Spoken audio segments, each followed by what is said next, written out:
Well, since President Mahama assumed the position of President of the Republic of Ghana, and he started forming his government, and started keeping faith with the people of Ghana and fulfilling his promise to operate the leanest and most efficient government in the history of the Fourth Republic, elements within the opposition have sought to spread falsehood and engage in deliberate disinformation with a view to whittling away the goodwill that President Mahama has naturally, won from the people of Ghana because of the way that he's doing things.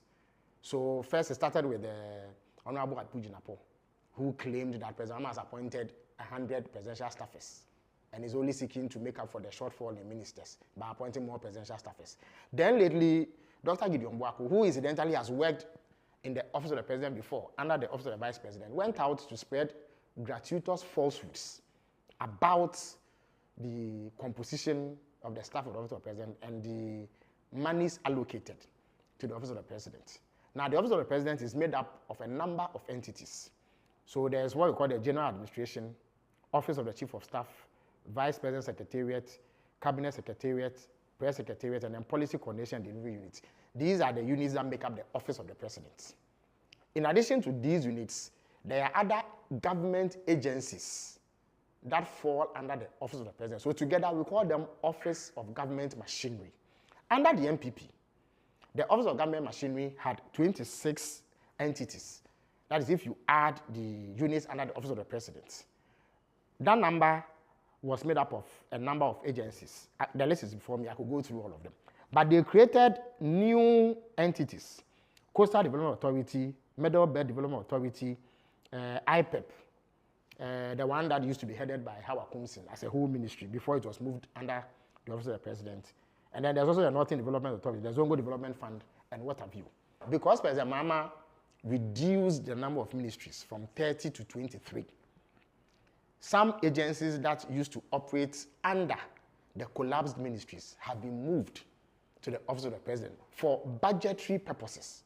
Because when the budget is being prepared, the staff of those agencies have to be accounted for.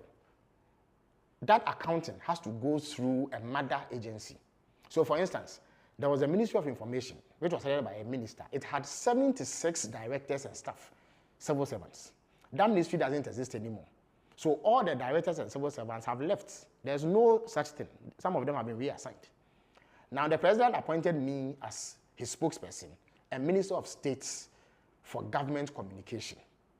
That means that all the agencies that used to work under the Ministry of Information have had to come under my jurisdiction. There are some of them who are state-owned enterprises, like the Ghana Publishing Company Limited, Graphic Communication Group, and New Times Corporation. They are state-owned enterprises, so now they fall under SIGA. But the Ghana News Agency, for instance, the Ghana Broadcasting Corporation, the Information Services Departments, and what have you, fall under me. Now, the staff of these organizations are civil servants who have to be paid. Let me add that President Mahama has not employed a single civil servant in addition to what he came to meet. So the civil servants under these organizations, their salaries have to be catered for.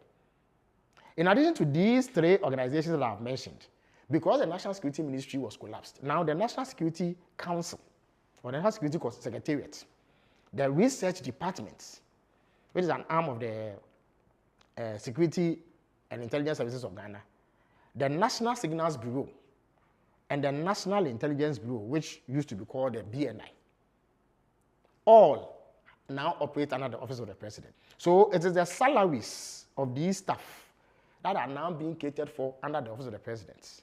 So when you see 2.7 billion, it is the salaries of these staff plus all the other agencies that form the Office of Government Machinery that is reflected in that number. For example, the Ghana Broadcasting Corporation has 1,115 staff. The Information Service Department has 1,309 staff. The Ghana News Agency has 133 staff. When you put it together, that is 2,557 staff. The salaries of these people for, the year 2025 is being catered for through the Office of the President. They will be paid by Controller and Accountant General's Department, as all other public and civil servants are paid. But for budgetary purposes, they will be catered for under the Office of the President. The staff of National Security Council or National Security Secretariat, Research Department, National Signals Bureau, National Intelligence Bureau receive the same treatment. So it is not that the Minister for Finance has allocated 2.7 billion Ghana cedis to President Mahama to squander. No. All the 30 agencies that operate under the Office of the President now have their salaries going through the process that is outlined in the budget. So the 2.7 billion is for them. It is not for President Mahama's use. Now, despite these numbers, who are civil servants, not political appointees, as far as political appointees are concerned, President Mahama has appointed 27 presidential staffers and 3 directors. Today, when he swore in the deputy ministerial nominees and the Minister of State for public sector reforms, he said it. 30 staff. We are in the process of recruiting support staff, but they will come nowhere near the 336 that the NPP had just before they left him. So now when you come to savings, the part of the budget which is discretionary in nature, that government can decide what to spend on. Now mind you, salaries and compensation, that is item 1. When at the end of the month, the government looks at its account, the first thing it thinks of is the salaries of civil servants. That one is fixed. It is not flexible. You can't do anything about it. It's almost statutory. But the part of the budget, which is discretionary, if you look at the figures carefully, if you look at the NPP's figures, in the year 2024, just last year, an amount of 924,143,874 cedis was allocated for goods and services under the Office of Government Machinery.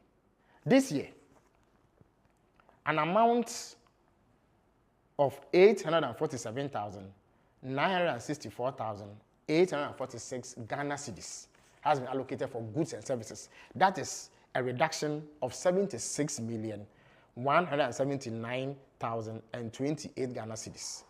Despite the fact that other agencies have been brought here, the goods and services budget, which is discretionary expenditure, has been reduced.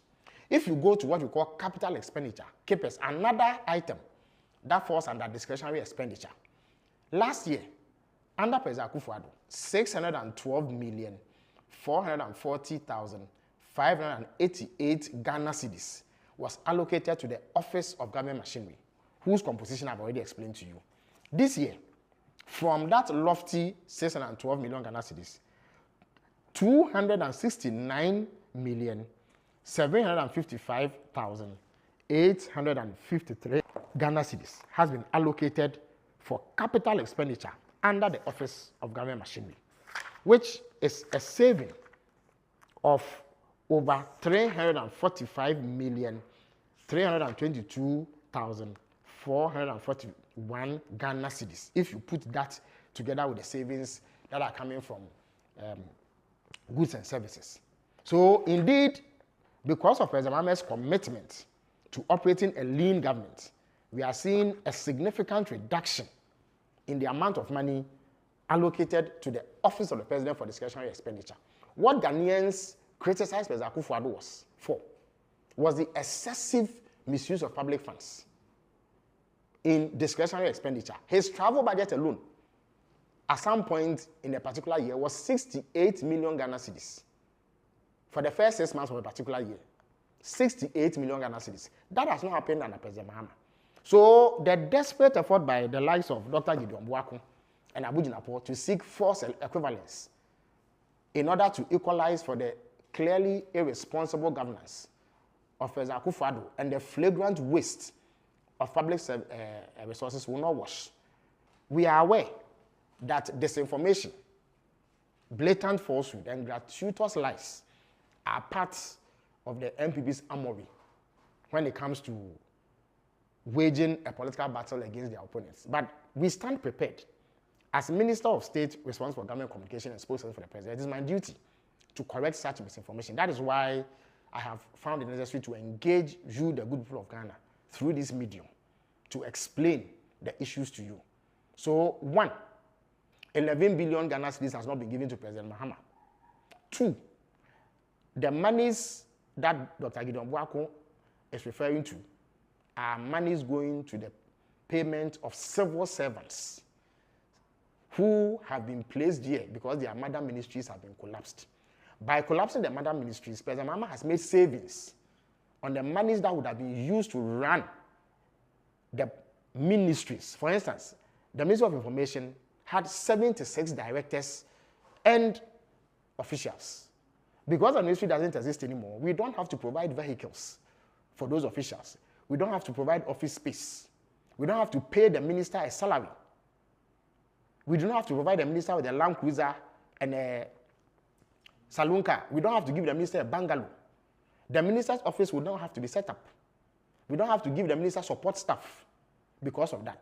Now, because of the scrapping of the ministry, now there is myself, there's Shamima, Muslim, my deputy, there's Sam Aprat, who is the press secretary to the vice president, and an administrative staff of 3 and 2 other people who help us manage the entire communications of both the presidency and the entirety of government communications. And this is done by barely 7 people. Again, it is not true that I have been allocated a total of 78 million Ghana cedis to manage government communications. That is false. What it is that all the 3 agencies who now have been made parts of the Office of Government Machinery, or who are now under the Office of the President, their goods and services budget and their capital expenditure budget is what you see there. As for myself, my deputy, Amma Pratt, and the people who help us, who make up the managers of the communication wing of the presidency and the entire government of Ghana, nobody has given us any goods and services. Nobody has given us any capital expenditure. This is my office. I don't need any capital expenditure again for this my office. The office just before this one is where 2 administrative staff of mine operate. And together with them and the other people I've mentioned, we manage government communication offices. So we've not been given any goods and services. We've not been given any capital expenditure. The goods and services and capital expenditure, making up 78 million, belongs to ISD. That has 1,309 employees. Ghana Broadcasting Corporation with 1,115 civil servants. And the Ghana News Agency with 133 civil servants. We do know that the NPP used to operate slush funds. So if in their time, they use such monies on propaganda to pay people to abuse political opponents and spread falsehood about them, that is their own business. But we have no such operation going on. And therefore, I thought it was necessary to engage you, the good people of Ghana, to understand the issues so that you are able to know that Gideon Boakon is peddling falsehood in a desperate effort to provide excuses for the wanton waste that they superintendent in this country. And that is why you, the people of Ghana, voted them out and gave the mandate to President Mahama. He is committed to using your resources judiciously so that you will find that it is possible to achieve a lot with fewer people. And since he became president, he has demonstrated that. So we'll continue to keep you informed and dispel every false notion that is created about this government. Thank you very much for watching.